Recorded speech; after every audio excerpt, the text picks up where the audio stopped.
혹시 혼자 남겨졌다는 생각을 해본 적이 있는가? 이미 부모가 되었다면 자녀가 자라서 집을 떠나는 순간을 분명 경험했을 것이다. 빈둥지 증후군이라고 불리는 외로움과 두려움을 느꼈을지도 모른다. 모든 감정이나 느낌은 주위에서 일어나는 일들에 영향을 받는다. 이는 회사나 가정의 상황과 관련이 있을 뿐만 아니라 함께 있는 사람들 또한 매우 중요한 역할을 한다. 실제로 우리는 주변 사람들이 우리의 감정에 1차적으로 영향을 미치기 때문에 그들이 핵심적인 역할을 한다고 말할 수 있다.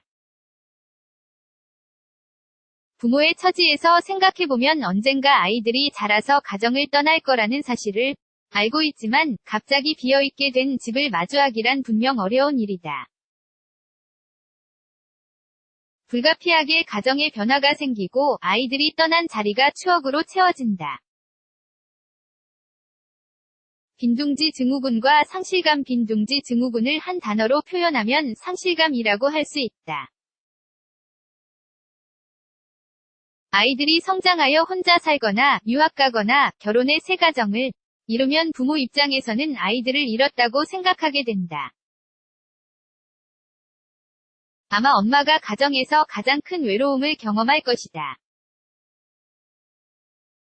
엄마는 아이들을 직접 품었다가 낳았고 다른 누구보다 훨씬 더 강하게 아이들과 연결되어 있다. 이런 면에서 아이들은 엄마에게 있어 정말 중요하다. 보통 엄마는 아이들에게 일어날 수 있는 일들에 대해 엄청난 책임감을 느낀다.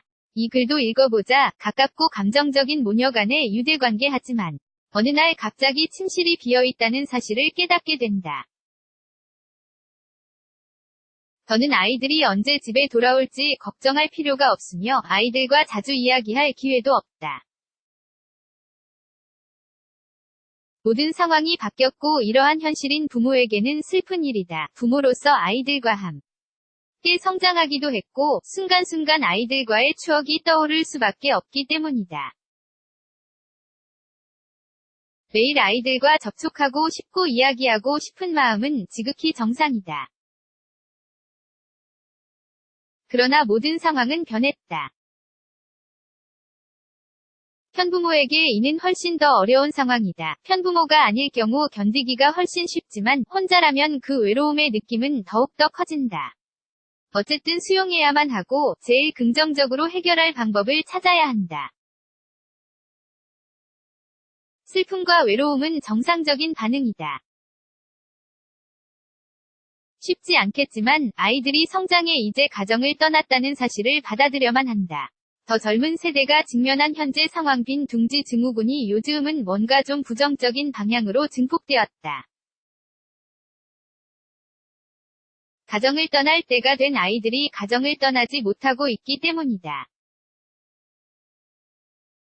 실업, 불안정한 직업 상황, 동기부여 부족 또는 집에서의 안락함은 이들이 가정을 떠나지 않고 부모님과 계속 함께 살도록 만들고 있다.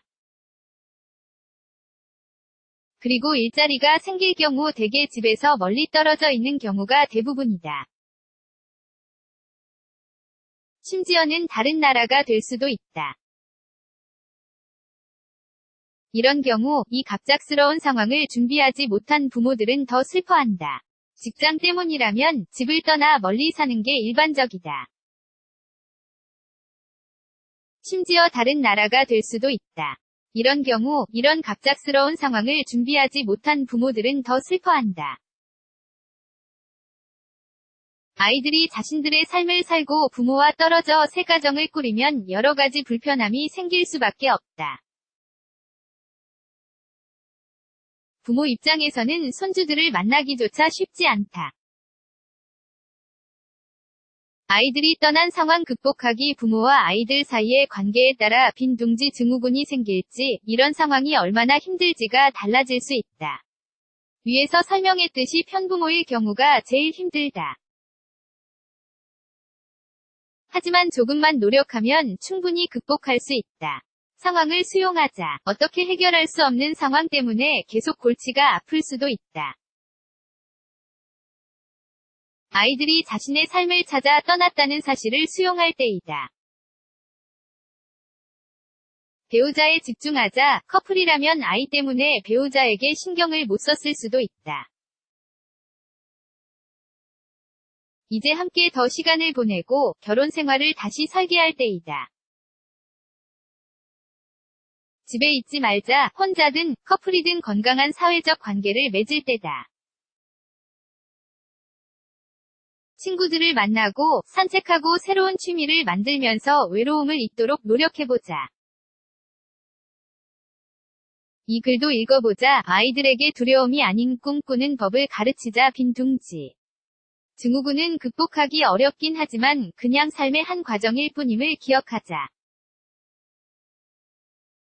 상황을 수용하고 이해하고 노력하는 게 이런 상황을 극복하기 위한 가장 좋은 방법이다.